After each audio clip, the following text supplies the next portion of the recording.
Hello everyone, 10 के आपके YouTube channel पर आप सभी का वेलकम है। तो आज का हम इस वीडियो बनाने का मकसद मेरा यही है कि आज मेरा फर्स्ट शिफ्ट में 10th लेवल का मैट्रिकुलेशन लेवल का फेज़ 13 का एग्ज़ाम था। तो पूरी चीज़ इस वीडियो में मैं डिस्कस करूँगा और क्या क्या चीज़ें हमको फेस करनी पड़ी और आगे जिन लोगों का एग्ज़ाम है उनको क्या क्या चीज़ें देखने की और समझने की ज़रूरत है और क्या क्या सिस्टम की फेलियर वहाँ पे देखने को मिली और टीसीएस कहाँ तक सही था, यूडीक्यूटी कहाँ तक गलत है। ये सारी चीज़ें बिल्कुल हम इस वीडियो में डिस्कस करने वाले हैं और साथ ही बताने वाले हैं कि इन लोगों का जो एग्ज़ाम प्रोसेस है ये बिल्कुल कितना फेलियर जा रहा है। ये सारी चीज़ें हम लोग इस वीडियो में डिस्कस करते हैं। देखिए, सबसे पहले मैं बता दूँ कि आज मेरा सुबह शिफ्ट था जो कि मैं दे के आ चुका हूँ और उसके भी लेवल का हम लोग बात करेंगे। सबसे पहले मेरा जो सेंटर था वो लखनऊ में था, तिकोनिया पार्क, और कोई इन्फोटेक वगैरह था जैसा कि यूडीक्यूटी में वहाँ पे अलॉट किया था। हम जब वहाँ पे सेंटर पे पहुँचे तो हम लगभग 6:30 बजे के तकरीबन सुबह सेंटर पे पहुँच गए थे। तो वहाँ पे इक्का दुक्का बच्चे कुछ थे। हमने कुछ लोगों से पूछने की कोशिश की कि यहाँ पे जो सेंटर कल जो एग्ज़ाम हुआ है तो उन लोगों का क्या मतलब रिस्पॉन्स रहा, मतलब कैसा एग्ज़ाम गया उन लोगों का और क्या क्या चीज़ें फेस करनी पड़ी।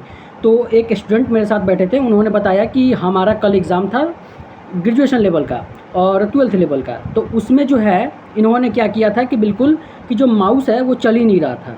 माउस न चलने की वजह से और जो जब भी ये नेक्स्ट करने जा रहे थे क्वेश्चन तो उनको नेक्स्ट नहीं हो पा रहा था। 3-4 बार क्लिक करने के बाद ही नेक्स्ट हो पा रहा था। तो उन्होंने ये फेस की। मैं सुबह समझ गया कि बिल्कुल आज मेरे साथ भी कुछ ना कुछ ज़रूर गेम होने वाला है, क्योंकि टीसीएस जैसा तो ये आपको भी पता है कि बहुत सारे लोग टीचर भी तो आप लोग समझ चुके हैं कि बिल्कुल ये कैसा काम कर रही है और कैसा इन लोगों का प्रोसेस है। मैं समझ गया कि मेरे साथ भी ज़रूर कुछ ना कुछ होने वाला है। 7 बजे मेरा 7 बजे वहाँ पे एंट्री होना था, लेकिन जब मैं वहाँ पे पहुँचा तो 7:05 हुआ और जो वहाँ पे सिक्योरिटी थे वो आपस में बातें कर रहे थे। 7:05 हुआ, मैं जब उठ के वहाँ पे गया तो उन लोगों से मैंने पूछा कि ये बताइए एंट्री कितने बजे है। तो उन्होंने बोला 7 बजे, 7 बजे से स्टार्ट हो जाएगा। मैं पूछा कि 7 तो बज गए हैं तो एंट्री कब से स्टार्ट होगा। वो कह रहे हैं कि साहेब नहीं आए हैं। पता नहीं ये कौन साहब थे कि जो अभी तक नहीं आए थे और उन्होंने एंट्री नहीं करवाई। अभी लगभग हम लोग 10-20 आधा घंटा तक लगभग हम लोग बाहर ही बैठे रहे हैं। उसके बाद 7:30 या 7:35 जब हो गया तो बोल रहे हैं कि आपकी एंट्री स्टार्ट होने वाली है, सभी लोग एंट्री कर लिए। मैं दूसरे या तीसरी लाइन पे था। मैं जब अंदर गया तो जैसे ही 2 बच्चे और 2 बच्चियाँ, मतलब 2 स्टूडेंट, 2 लड़के 2 लड़कियाँ ऊपर जैसे ही सीढ़ी पे ऊपर गईं और उन लोगों का बायोमेट्रिक होना स्टार्ट हुआ, ऊपर से मैसेज आ रहा है कि सर्वर नहीं है, सर्वर पूरा बैठ गया है और अभी लाइन रोक दीजिए, अभी किसी को एंट्री मत करवाइए। वहाँ पे ये मैसेज हमको सुनने को मिला। फिर उसके बाद लगभग हम लोग 5 से 7 मिनट फिर 2 बच्चों को बुलाए। फिर उसके बाद 5 मिनट बीता। फिर उसके बाद 2 बच्चों को, 4 बच्चों को, 2 लड़कों को और 2 लड़कियों को बुलाए। ऐसे ऐसे करते करते हम लोगों ने किसी तरह से 8 बजे के तकरीबन या फिर 7:50 तक हमारी मतलब एंट्री हो गई थी अंदर। जब मैं अंदर गया वहाँ पे तो कई सारे स्टूडेंट ऐसे थे जिनका फिंगरप्रिंट नहीं ले रहा है। कोई बता रहे हैं कि आप इधर बैठिए, कोई बच्चे जो अंदर चला गया है वो बता रहे हैं कि बिल्कुल कि माउस नहीं काम कर रहा है, तो उसका कोई इन्विजिलेटर आके उनका माउस चेंज कर रहे हैं। मैं भी जब अपने सेंटर पे पहुंचा वहाँ पे सीट पे तो मेरा सब कुछ मतलब बायोमेट्रिक वगैरह सारी चीज़ें बिल्कुल सही रहा। मेरा ये चीज़ें बिल्कुल सही रहा तो मैं अपनी सीट पर जाके बैठ गया। मेरा भगवान की कृपा से सारी चीज़ें, माउस भी प्रॉपर थी। मैं समझा कि चलो ठीक है। लेकिन उनके अंदर जाने के बाद ये देखिए कि अभी जो मेरे ऊपर पंखा चल रहा है इससे भी स्लो पंखा था वहाँ पे। और एसी तो छोड़िए वहाँ पे 10 मिनट के लिए पंखा भी बंद हो जा रहा था। उनका जो फ़ैन था वो 10 से 15 मिनट के लिए भी बंद हो जा रहा था और पता ही नहीं चल रहा कि एग्ज़ाम हो रहा है कि क्या हो रहा है। कुछ बच्चे इधर चिल्ला रहे हैं, कह रहे हैं कि मेरा माउस नहीं काम कर रहा है, कुछ बच्चे इधर कह रहे हैं कि मेरा माउस नहीं काम कर रहा है। फिर ये सिस्टम की फेलियर नहीं तो क्या है ये। आप इतना अच्छा टीसीएस हम लोगों का पेपर कराता था, उसी को ऑथोराइज़ करना चाहिए था। आपने ये नई वेंडर को लाके ये बिल्कुल रद्द सा कर दिया है। और वो जो हमको ये देखिए, और एग्ज़ाम में जो पेन दिए थे हमको वो अभी मैं कैसे दिखाऊं, 2 रुपये वाला जो पेन आता है ना, 2 रुपये वाला, वो भी मैं चल नहीं रहा था। तो मैं कल का सब कुछ देख चुका था तो मैं दिमाग लगाया थोड़ा सा। मैं बोला कि भाई हमको 2 पेन दो, भाई हमको 2 पेन दो। एक तो मैं जब साइन कर रहा था तो चला नहीं भाई, मैं पहले ही डर गया कि लो फिर कुछ गेम होने वाला है मेरे साथ। फिर मैंने उनसे बोल के 2 पेन ले लिया कि भाई 2 पेन दो, अगर आपका नहीं होगा मैं डेफिनेट कहता हूँ आप रिकॉर्ड कर लो, लिख लो मेरे से, मैं आपको 2 ही पेन वापस करूँगा। मैं उनसे 2 पेन लिया और लेके चला आया। और देखिए संजोग से जब मैं एग्ज़ाम दे रहा था तो एक पेन रुक गया था एक पेन, फिर उसको जल्दी से ऐसे ऐसे किए, फिर आया। फिर ये हाल है वहाँ पे सेंटर पे आप जब एग्ज़ाम देने जाइएगा तो। और जब मैं एग्ज़ाम दे रहा था तो माउस नेक्स्ट कर रहा था क्वेश्चन, तो वहाँ पे क्वेश्चन भी एक सेकंड 2 सेकंड का ब्लिंक ले रहा है बिल्कुल। अब ये बताइए कि 2 सेकंड की महत्व तो होती है कि नहीं होती है, ये बताइए। अब एग्ज़ाम में यहाँ 1-1 सेकंड का महत्व होता है। अगर मैं मान लीजिए कि वहाँ पे कोई क्वेश्चन पढ़ रहा हूँ या फिर कुछ भी कर रहा हूँ और पता चले कि लो पेन चल ही नहीं रहा, पेन हम फिर 4 सेकंड 5 सेकंड में पेन ठीक करें, फिर उसके बाद क्वेश्चन फिर से पढ़ें, इसका मतलब कि पिछले 10 सेकंड मेरा जो वो ऐसे ही चला गया। और ये सुनिए, अभी यही नहीं, अभी और सुनिए। जो अब मैं एग्ज़ाम दे रहा था तो मैं लैंग्वेज सिलेक्ट किया था हिंदी, लेकिन बार बार जब मैं पार्ट 1 से पार्ट 2 में जा रहा था, पार्ट 2 से पार्ट 3 में जा रहा था, तो अपने आप लैंग्वेज फिर से इंग्लिश चला जा रहा था। और जब आपको मान लीजिए कि, और ये देखिए, और एक क्वेश्चन ऐसा था कि उसमें उन्होंने शुद्ध हिंदी लिखा हुआ था, जैसे मतलब आपको अगर 5 सही 1/3 लिखना होगा तो उसको शुद्ध हिंदी में उन्होंने किया हुआ था। फिर मैं उसको इंग्लिश में किया, फिर उसके बाद देखा कि अच्छा ये 5 सही 1/3 लिखा है, फिर उसको हिंदी में किया, फिर उस क्वेश्चन को किया। इस तरीके की यहाँ पे। और लेवल की मैं क्या ही बात करूँ, सच में हाँ ये बात तो सही है कि एआई से ही बनाया गया है पेपर, क्योंकि ऐसा जो पेपर है ये 10th लेवल का पेपर इन्होंने एआई ही बना सकता है, बिल्कुल एआई ही। आप ये बताइए, मैं एक क्वेश्चन बता रहा हूँ आपको, रूट 169 का बताइए, रूट 169 क्या होता है? कौन से बच्चे को नहीं पता होगा? और हमको तो ये नहीं समझ में आ रहा है कि आप मैट्रिकुलेशन लेवल पे ही पेपर ले रहे हैं, तो कुछ ऐसा पूछिए ना कि जो बच्चे नहीं बता पाएँ। ये तो अभी जो बच्चा अभी 10th में होगा, हम उसको रास्ते चलते हुए बुला लें और बोले कि बाबू बताओ ये 169 का रूट लोगे तो क्या होगा, वो बच्चा बता देगा। बताइए, कुछ ऐसा प्रोसेस पूछिए कि हाँ अगर वही आपको रूट 169 को ही पूछना था तो कुछ ऐसा उसको घुमा देते, रूट 169 प्लस भागा गुणा पूरा कैलकुलेशन कर देते उसको। लेकिन आपको ये पूछने का मतलब क्या बनता है, ये बताइए हमको। ये आपने, और ये बताइए कि क्या जब मैं जो एग्ज़ाम दिया हूँ, बहुत से बच्चे हैं जो बिल्कुल 100 में 100 अटैम्प्ट करके आए हैं, 100 में 100 अटैम्प्ट करके आए हैं, तो कुछ तो लेवल तो होना चाहिए ना। वहीं आप ग्रेजुएशन को इतना लेवल कर दिए। ये भी चीज़ें एक साथ कई चीज़ें प्रोसेस देखने को मिल रही हैं। कोई बच्चा, अभी आप जाके देखिए कहीं पे भी, अभी पवन वाले में देखिए वहाँ पे एग्ज़ाम, अभी इन्होंने एग्ज़ाम कराना स्टार्ट किया है, अभी दूसरा दिन है ये आज मेरा दूसरा दिन था और कल भी मेरा है। कल मेरा 12th का है और ग्रेजुएशन का है, आज मेरा 10th का था। तो कल वाले में कल भी रिव्यू आपको ज़रूर देंगे। लेकिन ये सिस्टम की फेलियर हमको पूरा अच्छे से दिखता हुआ नज़र आ रहा है। और बाकी कई सारे जो टीचर हैं, और आप सभी लोगों को से नम्र निवेदन है, जितने भी ये स्टूडेंट देख रहे हैं, आप लोगों से मैं हाथ जोड़ के विनती करता हूँ कि स्टूडेंट को नहीं, टीचर को नहीं दोष दीजिए। टीचर हम लोगों के लिए सपोर्ट में हमेशा रहते हैं। आप लोग टीचर को ही बोलते हो कि हाँ टीचर नहीं आओ और जाओ रिफॉर्म करने, भाई उन्होंने हम लोग के लिए ही हित के लिए बोलते हैं। आप लोग ये ऐसा क्यों नहीं समझते हो?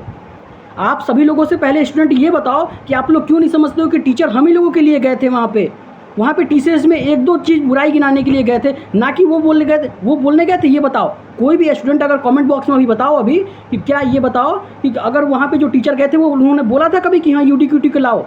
कोई नहीं टीचर ये बात बोला था। उन्होंने साफ सीधा मेंस में जो गड़बड़ी हुई थी उसके लिए उन्होंने बोलना के गए थे। और आप लोग यहाँ पे स्टूडेंट को ही, टीचर को ही ब्लेम कर रहे हो। ये गलत चीज़ है।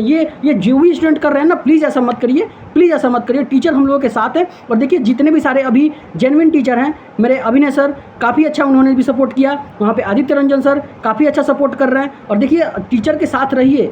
और मैं जब तक आप लोग सभी लोग मिल के आवाज़ नहीं उठाएंगे ना, तब तक ये बात SSC तक नहीं पहुँचेगी। और पता नहीं इनको क्या चूल मची थी कि UT-QT को चेंज कर, TCS को चेंज करके UT-QT को ला दिया। ये इन्होंने बहुत ही वाहियात काम कर दिया है, और जिससे सभी बच्चे बहुत ही ज़्यादा परेशान हैं। और हम भी बहुत परेशान हुए हैं आज। वहाँ पे फ़ैन तो बिल्कुल धीरे चल रहा था। और एग्ज़ाम जब मैं दे रहा था तो एक मैम आई, उन्होंने पता नहीं क्या उनका प्रोसेस रहा होगा, वो पेज कभी कह रही है कि यहाँ पे साइन करिए, कभी यहाँ पे साइन करिए, फिर अपना वो पेज जो फाड़ने वाला था उन्होंने बोल रही है कि यहाँ पे। भाई एग्ज़ाम टाइम में अगर कोई बच्चा ये भी करेगा, आपका वहाँ पे AC भी नहीं चल रहा था। और पता है, ये देखिए यहाँ पे बच्चों को इस तरह से सेट किया जा रहा है कि कोई बच्चा बोल भी नहीं पाए। हमने जब इन्विजिलेटर से ये बात बोली तो वो कह रहे हैं क्या कि हमारे अथॉरिटी में नहीं है, हम ऑलरेडी बोल रहे हैं ऊपर कि हाँ बिल्कुल AC चालू किया जाए। और हमसे एक और इन्विजिलेटर आके बोले कि अभी जैसे ही एग्ज़ाम आप लोग का स्टार्ट होगा AC चालू हो जाएगा। हमने बोला बहुत बढ़िया, बहुत अच्छी बात है, AC चालू हो जाएगा।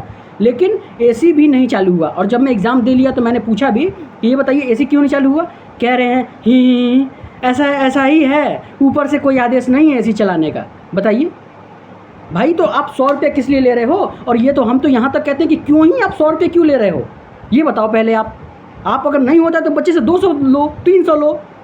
स्टेट तो एग्ज़ाम कराती है 600 में, उन लोगों से तो कुछ सीखो। स्टेट नहीं कराती है, एग्ज़ाम कराती है, ये बताइए। अगर आप बच्चे से क्यों कम पैसा ले रहे हो? कम पैसा 100 रुपये में क्या आता है ये बताइए। अगर आपको बढ़िया एक इंटरफेस दो, बढ़िया बच्चे को एग्ज़ाम कराओ, धांधली नहीं कराओ। 600 रुपये आप अदर बच्चे स्टेट वाले तो लेते हैं, आप भी लो, कोई बात नहीं है, सारे बच्चे देगा। लेकिन ऐसा हम लोग क्या करेंगे कि हाँ मतलब ऐसा जब हम लोग 100 रुपये दे के क्या करेंगे, वो क्या फ़ायदा है हमसे? 100 रुपये हम लोग किस लिए दें? और वो दे तो उससे कोई प्रॉफिट तो हो नहीं रहा हमको। माउस में 3 बार पटक रहा हूँ तब जाके चल रहा है। ऐसे तो ये सारे सिस्टम हैं। और आज जो मेरा शिफ्ट था इतना ईजी था कि बिल्कुल कि मैं राह चलत किसी बच्चे को पकड़ के लाऊं तो वो आराम से वो कर देगा। तो कैसे आप डिफ्रेंशिएट करोगे, ये बताओ? कैसे आप डिफ्रेंशिएट करोगे कि हाँ किसको नौकरी देना है, किसको नहीं देना है? और जो बच्चा 4 साल से लगा हुआ है उसका कुछ नहीं, और जो बच्चा 6 महीने से लगा हुआ है वो लेकर नौकरी चला जाएगा। यहाँ तक तो ये तो सोचो कि हाँ जो 6 महीना से लगा हुआ है वो भी लेकर नौकरी चला जाएगा, और जो 4 साल से लगा हुआ है वो बैठा रहेगा यहीं पे। आपको मैं अभी कई सारी चीज़ें नहीं दिखा रहा हूँ, लेकिन ये एक बेरोज़गार युवा के लिए बहुत ही ज़्यादा सोचने वाली बात है। यहाँ पे आपको ये नहीं समझ में आ रहा है कि कैसे चीज़ें चलेंगी। और टीसीएस बिल्कुल सही अच्छा एग्ज़ाम करा रहा था। आप देखिए यूडीक्यूटी जो है, इनका पहला शिफ्ट पहला ही दिन कितना सारा ये एग्ज़ाम कैंसिल हुआ, कितना सारा। आप एक नहीं, यही देखिए टीसीएस अगर एग्ज़ाम कराता था तो कहीं इक्का दुक्का सुनने में आता था कि बिल्कुल कि आज जो है यहाँ का पेपर, जैसे आज भी हमको याद है फाफा माऊ का एक पेपर जो था मैं दे के आया था, लेकिन मेरा नहीं, मेरे अगले वाले शिफ्ट का वहाँ पे पेपर कैंसिल हुआ था। और आज भी हमको याद है, पूरे देश में कहीं फिर सुनने को नहीं मिला कि हाँ उनका ये कैंसिल हुआ है। लेकिन इनका क्या है? इनका तो भाई रवैया है, लखनऊ ले लो, दिल्ली ले लो, कहीं पटना ले लो, गोरखपुर ले लो, बनारस ले लो, कहाँ की बात करेंगे आप ये बताइए? और कहाँ पे आप सही हैं ये बताइए, कहाँ पे आप सही हैं ये तो बताइए।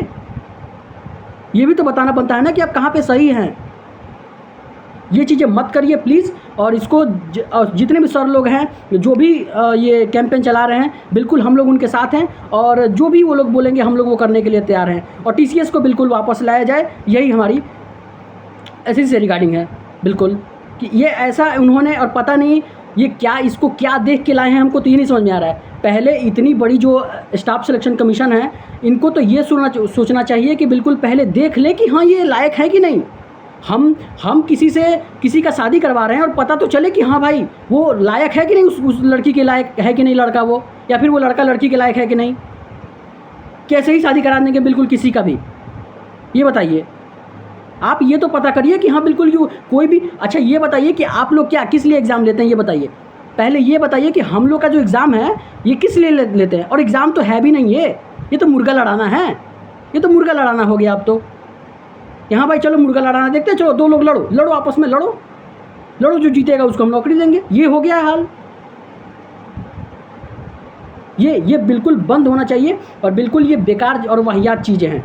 और बिल्कुल देखिए, और एक बात मैं और कहना चाहता हूँ कि मान लीजिए हम किसी कंपनी के ऊपर कह रहे हैं कि बिल्कुल ये चीज़ें थोड़ा सा गड़बड़ है, थोड़ा सा ये चीज़ें सही कर लेते तो सारी चीज़ें प्रॉपर वे में चल जाती।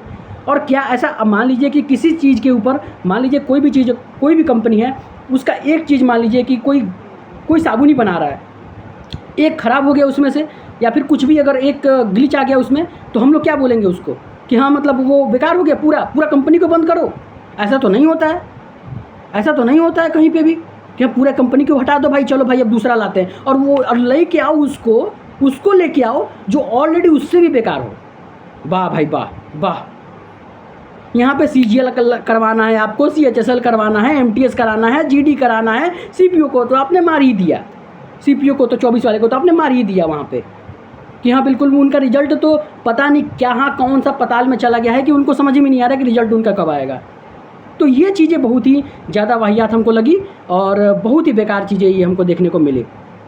तो इसके लिए आप सभी लोगों से फिर एक बार लास्ट बार विनती करते हैं कि इस वीडियो को ज़्यादा से ज़्यादा शेयर करिएगा, जिससे ज़्यादातर लोगों तक ये बात पहुँचे और इससे कड़ा एक्शन लिया जा सके। और मैं बार बार कहता हूँ कि टीचर हम लोगों के सपोर्ट में हैं, जैसा टीचर बोलेंगे वैसा ही हम लोग करने वाले हैं। बिल्कुल जो वो लोग कहेंगे, हम लोग बेरोज़गार युवा क्या कर लेंगे आखिर, ये बताइए। आखिर ये एग्ज़ाम अगर सही से नहीं होगा या फिर जो बच्चे एकदम डेडिकेशन से लगे हुए हैं उनका क्या होगा, ये बताइए। इजी पेपर आ गया तो भी दिक्कत है। हम ये नहीं कहते कि पूरा बिल्कुल हार्ड कर दो, हम ये नहीं कहते कि पूरा इजी कर दो, आप बीच का बनाओ ना, आप बीच का बनाओ पेपर। ऐसे बनाओ कि बिल्कुल कि कोई भी अगर करने में थोड़ा सा सोचे। आपको रूट 169 ही पूछना था तो बिल्कुल ऐसे तरीके से पूछते कि कोई बच्चा फंस जाता वहाँ पे। सीधा सीधा पूछ रहे हो आप, यानी कि स्क्वायर और रूट बचा के बच्चा अब नौकरी लेगा। यही करने के लिए तो बैठे हुए हैं। हद कर दिए हैं बिल्कुल आप। चलिए ठीक है, और जैसा भी है, और कल का भी मैं आपको एग्ज़ाम का अपडेट जरूर दूंगा और बताऊंगा कि बिल्कुल क्या क्या चीज़ें देखने को मिली और यहाँ तक क्या क्या चीज़ें सही थी। तो इस वीडियो को शेयर करिएगा और अपने दोस्तों के साथ जरूर दिखाइएगा कि बिल्कुल कि ये फेज़ का एग्ज़ाम कैसा गया और क्या क्या चीज़ें यहाँ पे देखने को मिली। उम्मीद करते हैं नेक्स्ट वीडियो में इसी तरीके से जुड़े रहिएगा। Thank you.